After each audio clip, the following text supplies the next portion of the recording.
Waktu saya dengar si Panji Gumilang di interview itu, di mejanya ada buku tebal. Saya curious kan, saya ambil foto, saya zoom. Tulisannya Alkitab. Itu impresif buat saya. Loh, memang Al-Said Panji Gumilang itu orang yang Panji Gumilang itu kemarin ya, siapa itu kemarin yang ngomong ya, tuh salah satu alumninya itu yang dia bilang dia tidak menyuruh mahasiswanya belajar Alkitab, tetapi dianjurkan untuk membaca sebanyak mungkin buku. Apa saja boleh. Lalu boleh ditanyakan di kelas. Kan hebat sekali, Pak. Itu persis. Very open-minded. Ya, itu bagaimana orang-orang Kristen diajarkan juga seperti itu. Kamu boleh baca semua hal. Makanya orang-orang Kristen ini kan kita terbuka. Kenapa kita orang Kristen lebih terbuka? Karena kita boleh baca semua. Bahkan kita boleh baca Al-Quran. Kita boleh baca buku-buku apapun yang dianggap sesat, apapun, bacalah. Dan kita, terus kemudian, biar Roh Kudus yang bekerja kan, kita tidak bisa paksa keyakinan orang. Kamu harus tahu, kan ada ayatnya, kamu akan mengetahui kebenaran. Kebenaran itu yang memerdekakan kamu. Al-Zaitun ngerti, apa sih Panji Gumilang ngerti benar tentang mengetahui kebenaran itu. Kalau kamu tahu kebenaran, ya Panji Gumilang dia prinsip. Dia tetap Islam, tapi dia tahu yang melakukan yang benar seperti apa. Lanjut, karyawan juga ini, ya. Pak Paul juga itu urusan berpakaian. Di Al-Zaitun tuh semua mereka pakai jas loh Pak, nggak ada yang pakai baju nah, itu tuh nanti kita masuk sana cara berpakaian. Oh itu penting tuh ya, cara berpakaian. Ya, kalau kamu berpakaian bagus, berarti kamu pede, kelakuan dan pembicara otakmu itu lebih pede, lebih bagus. Nah itu, saya mau tanya dulu sebelum kita masuk pakaian Pak Suherdi. Anak bapak kan perempuan nih kan, anak bapak kan perempuan. Lalu terus pakai jilbab nggak Pak? Pakai pakaian gamis gitu nggak Pak?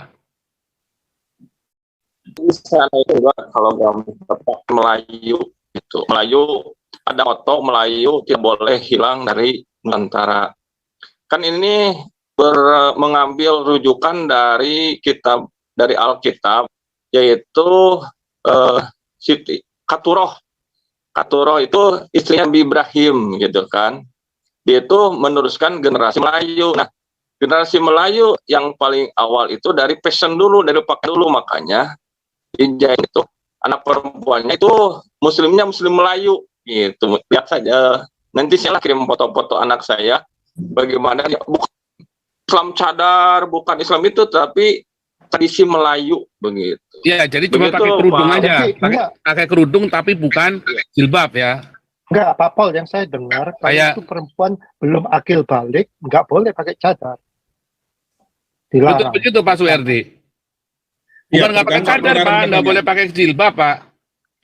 Nggak boleh pakai cadar. Kalau akil balik itu di sana itu jangankan janggot.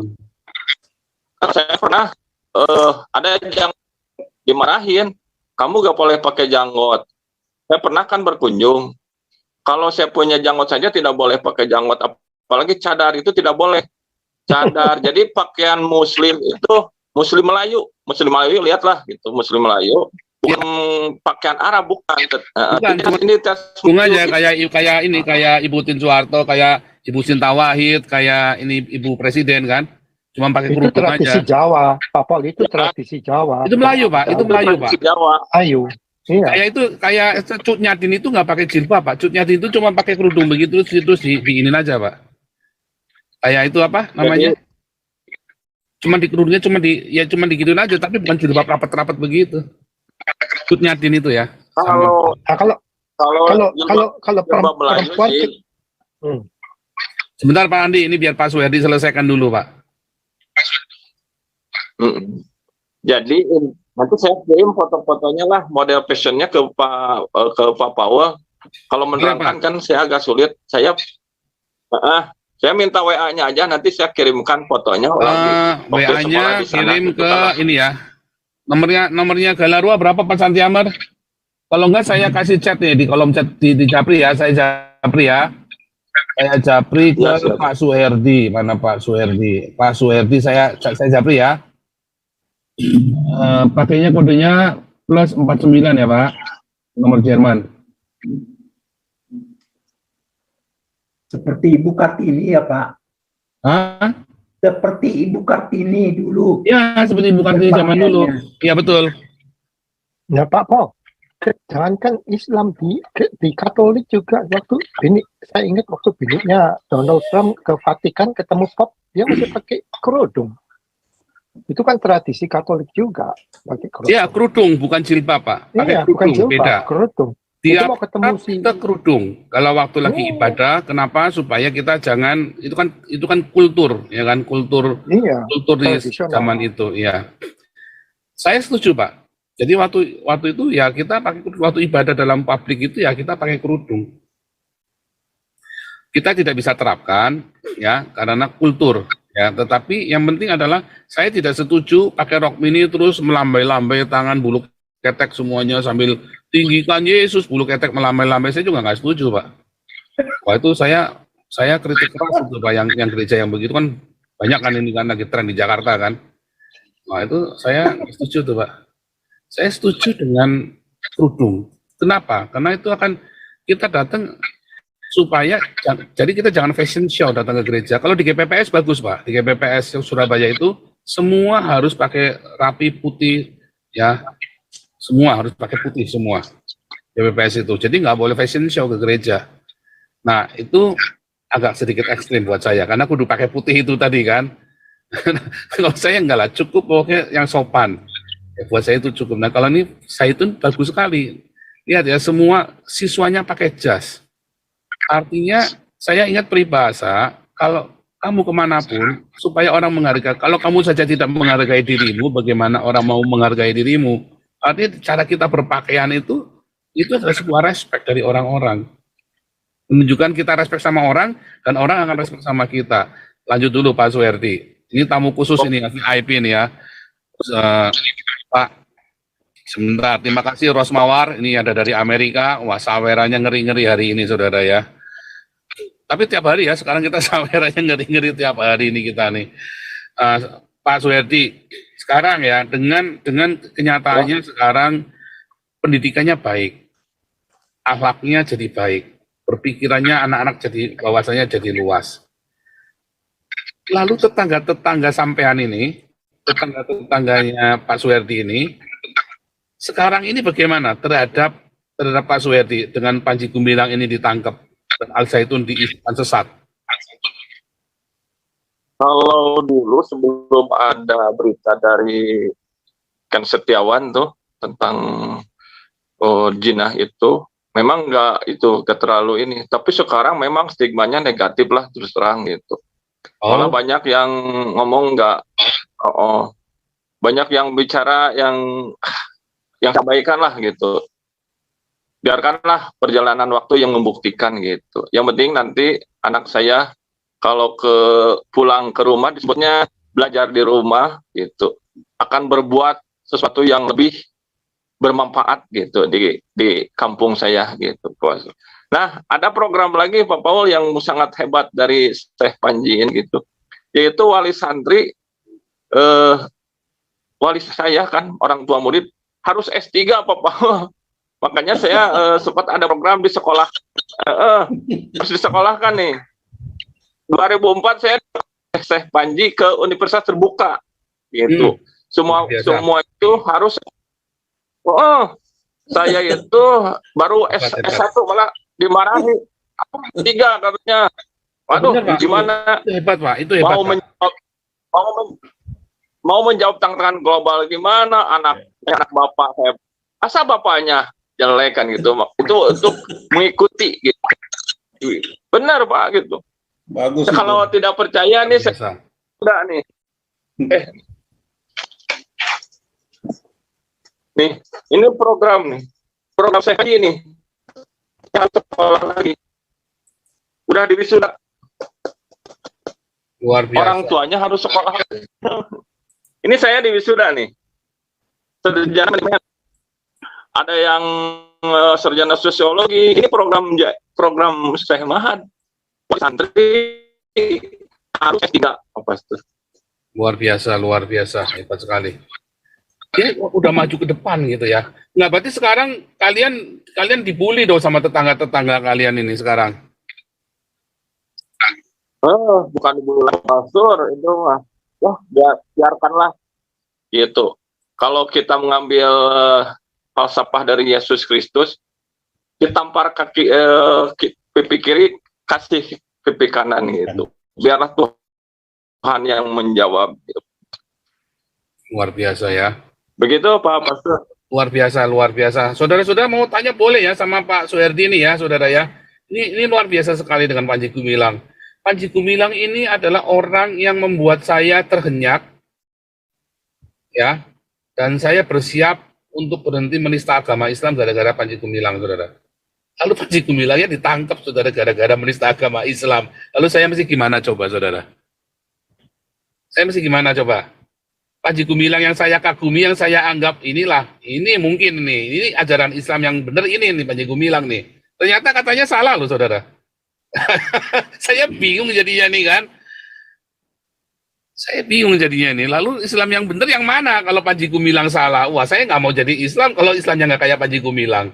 Iya kan? Saya nggak akan merekomendasi sama sekali kalau Islamnya nggak kayak Panji Gumilang. Bahkan bidat Trinitas, bidat Oneness, bidat Unitarian aja nggak saya rekomendasi, saudara. Yang membidat-bidatkan satu sama lain itu bahaya, saudara, ya, bagi kemanusiaan ya. Agama-agama ya, saya tidak hanya mengkritik Islam ya, bahkan orang-orang Kristen itu bidat yang ngaku-ngaku Trinitas yang paling benar, Oneness yang paling benar, itu pun saya hajar loh. Kalau kalian merasa paling benar lalu yang lain salah semua, sesat semua, semuanya masuk neraka, kaliannya masuk surga, apa bedanya kalian sama MUI? Kebanyakan saya kan begitu kan sama orang Kristen juga kan. Luar biasa ini, saudara, ini yang di YouTube live-nya 1,5K, tapi yang like cuma 500. Wah, saya kutuk juga lu, jadi kodok di dalam pantat lu.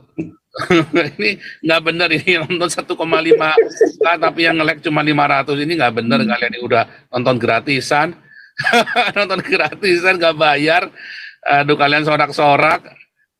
Aduh, kitanya berbui-bui di sini, nge-like aja nggak mau, coba kelewatan.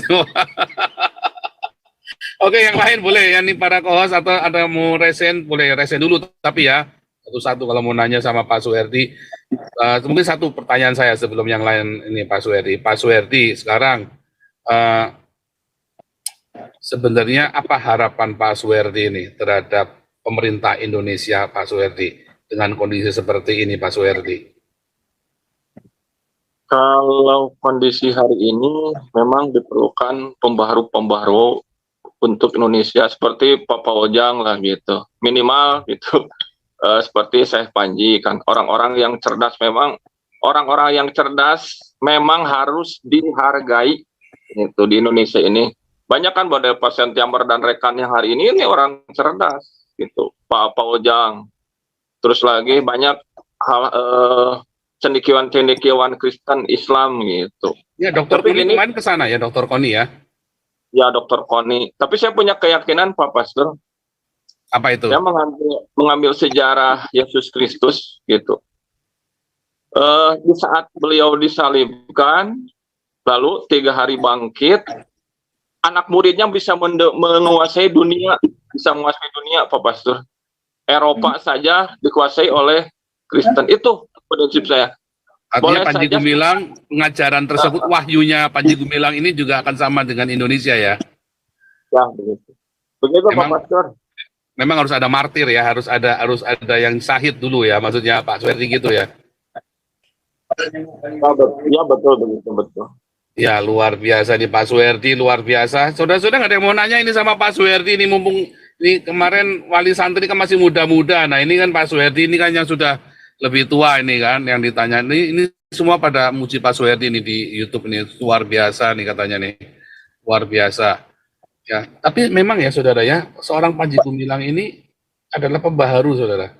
Coba Anda bayangkan ya, hebat loh orang Indonesia punya seorang Panji Gumilang ini, masa Anda nggak bangga sih saudara? Ya. Oh Pak Suherdi, sebetulnya kemarin saya sudah sampaikan ya, sebetulnya saya undang Syekh Panji Gumilang untuk ke Israel ya. Saya kan di Israel Pak. Saya tinggal di Israel. saya kuliah di Haifa. Nah, saya ambil PhD ya. Nah, profesor-profesor kami mengundang Syekh Panji Gumilang dan Dr. Koni. Nah, dan kita juga ingin memberikan beasiswa untuk teman-teman yang mau sekolah di Haifa sampai 30-40% dari biaya studinya. Lumayan ya, besar ya Pak. Kita mau tawarkan kepada Syekh Panji Gumilang. Tapi malah masuk penjara. Syekh Panji keburu masuk penjara. Ini saya juga dari bingung juga nih. Saya jawabnya bagaimana? Karena yang sekolah di Israel sekarang tahu orang dari mana yang sekolah di Israel yang dapat beasiswa gila-gilaan dari Cina, Pak. Anda lihat ya, di Haifa itu ada sekitar 500 mahasiswa dari Cina. Yang dari Indonesia cuma saya, Pak, sama teman saya cuma 2. Ya. Jadi di seluruh Israel, orang Indonesia yang kuliah di Israel cuma 5 orang, Pak. Itu semua jalurnya jalur khusus. Kalau saya karena warga negara Belanda ya, saya nggak usah pakai jalur khusus. Tetapi ada orang dari Cina, ada 500 orang dari Cina, dan yang orang Palestina, orang dari kemarin sebentar ya, Filipina, Pak. Dari Filipina, Pak. Anda lihat sana itu banyak orang Filipina di Israel itu. Orang Indonesia ini bodoh sekali ya, nggak mau ambil. Teknologi, seluruh teknologi di dunia, 50% teknologi dunia itu diciptakan di Haifa. Di Technion namanya ya, Universitas Tekniknya namanya Technion di Haifa. Nah, kita sebetulnya ingin menawarkan kerjasama dengan Panji Gumilang dengan memberikan beasiswa itu, ya kan?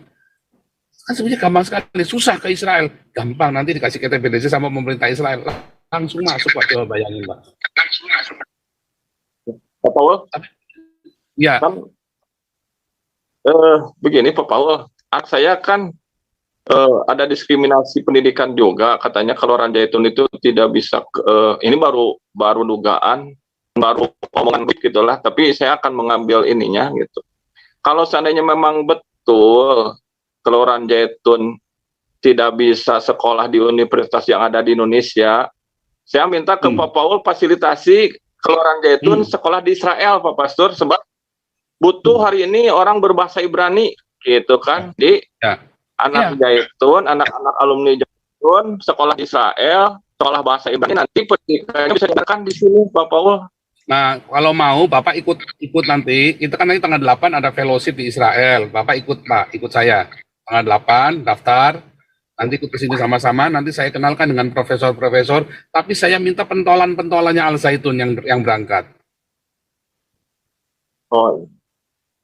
Supaya mereka percaya, diyakinkan. Yang saya undangkan sebetulnya kan Panji Gumilang, tapi keburu masuk penjara. Nah, ini Dr. Koni juga kemungkinan juga akan ikut, kemungkinan ya, Dr. Koni bisa ikut, juga akan ikut Dr. Koni. Cuman saya belum tahu ini jadinya bagaimana, karena ini kacau semua nih acaranya nih. Kalau mau Pak nanti daftar, itu tadi nomornya sudah saya kasih, udah di kolom chat Japri Bapak tadi. Oh, coba nanti kontak saya, nanti ada beberapa orang Al Zaitun bisa ya ikut turnya, ini itu bukan tur ya, karena kita nggak jalan-jalan Pak, itu kita datang, kita memang ada kontemplasi, ada segala macam ya, tentu itu acara itu sebetulnya adalah program Bible College Pak, program pendidikan. Saya kan punya sekolah Alkitab di sini di Belanda, saya ada sekolah Alkitab di Belanda, dan itu adalah program dari mahasiswa saya. Nanti beberapa petingginya Al Zaitun boleh ikut Pak, kalau mau gabung boleh ikut, nanti visanya biar diurusin sama orang saya nanti yang di Indonesia, yang ngurusin visanya kalian, terus bisa datang kemari, dan nanti kita memang akan mengunjungi Universitas Haifa Pak. Nanti saya kenalkan bagaimana menjalin kerjasamanya itu. Wah, itu jos sekali Pak, kalau bisa begitu tuh, wah, top markotop itu Pak. Jadi kalian bisa ke sana, sebab kalau kalian ya, misalnya ya, mahasiswa-mahasiswa kuliah di Jakarta dengan kuliah di Haifa, saya hitung jatuhnya sama Pak. Apa setahun keluar uang berapa Pak? Setahun Pak? Untuk kuliah? Oh, setahun? Ya, untuk anak Bapak, setahun. Oh, setahun. Semester 1 semester itu 6 juta. Semesternya? Itu kan di Al 3.500. Zaitun. Itu di Al Zaitun. Oh. Iya, Lah, anak itu. saya. Ya, itu kan tapi pesantren. Kalau kuliah, yang kuliah ada yang kuliah, anak Bapak yang sudah kuliah ada. Oh, ada yang kuliah sama di sini di Universitas Muhammadiyah jurusan keperawatan 1 tahun 12 juta. 1 Terus tahun yang 12 juta. lain-lainnya Jadi sampai lulus berapa tuh? 4 tahun, 48 sampai juta, ya kan? 48 tambah 40, ya 80 hampir 100 lah. 100 Sama juta. biaya hidupnya udah Itu termasuk. di luar. Belum. Nah, Biaya hidup kan saya kasih dari tahu rumah. ya, Bapak kuliah di Haifa S1 kurang lebih 100 juta, Pak. Oh, murah ya? Murah Terus? banget. Aduh, saya sampai kaget. Kok sama Nah, di iya, Bapak daripada nyekolahin anak di Muhammadiyah yang kualitasnya juga embuh, Bapak di Haifa, Pak, itu udah kelas. Bapak lulusan Haifa langsung pergi ke Harvard langsung diterima itu, Pak. Dijamin, Pak. Waduh, mantap itu. Top lah. Makanya Oke, ikut nanti tanggal saya- 8. Tanggal 8 ikutlah. Nanti Pak kirim WhatsApp ke saya, ya. Itu nomornya. Nomornya tadi sudah saya kasih ya.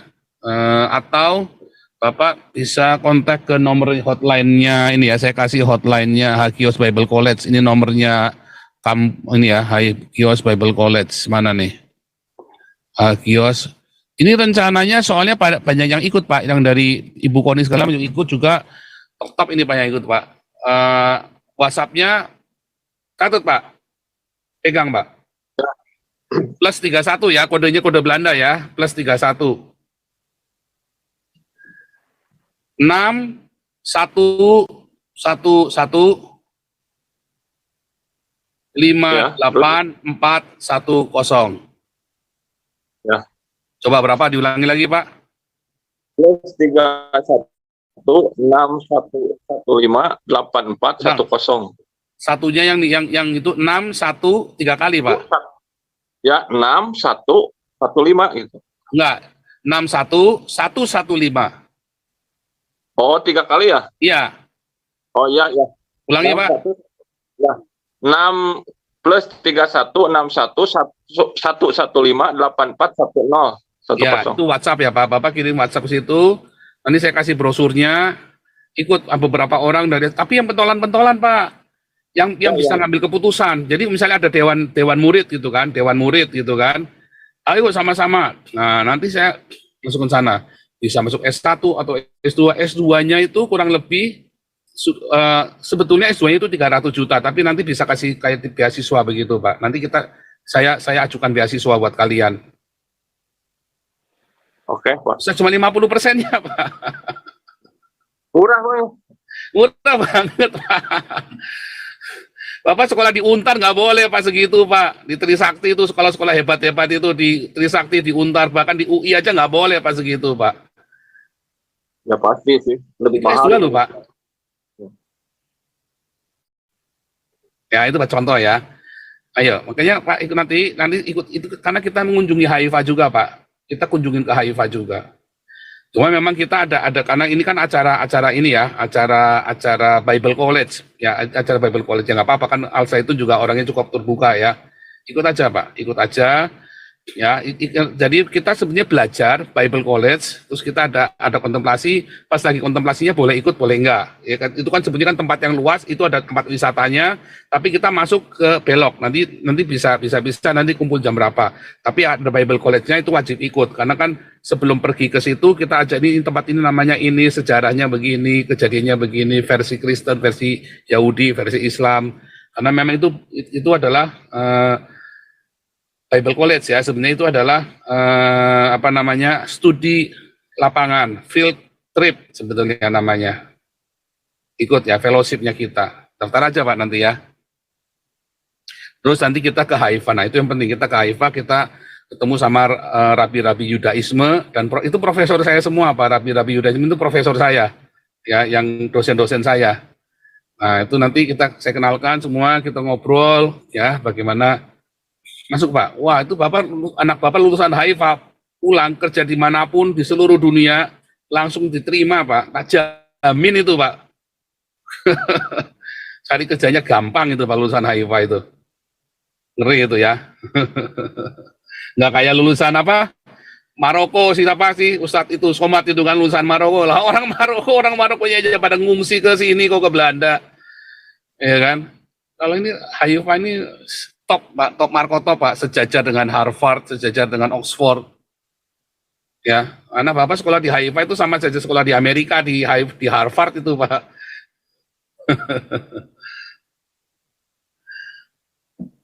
Tapi Pak Paul, sesuatu yang impress me the most waktu saya dengar si Panji Gumilang di interview itu, di mejanya ada buku tebal. Saya curious kan, saya ambil foto, saya zoom, tulisannya Alkitab. Itu impresif buat saya. Loh, memang Panji Gumilang itu orang yang Panji Gumilang itu kemarin ya, siapa itu kemarin yang ngomong ya, tuh salah satu alumninya itu yang dia bilang dia tidak menyuruh mahasiswanya belajar Alkitab, tetapi dianjurkan untuk membaca sebanyak mungkin buku. Apa saja boleh. Lalu boleh ditanyakan di kelas. Kan hebat sekali, Pak. Itu persis. Very open-minded. Ya, itu bagaimana orang-orang Kristen diajarkan juga seperti itu. Kamu boleh baca semua hal. Makanya orang-orang Kristen ini kan kita terbuka. Kenapa kita orang Kristen lebih terbuka? Karena kita boleh baca semua.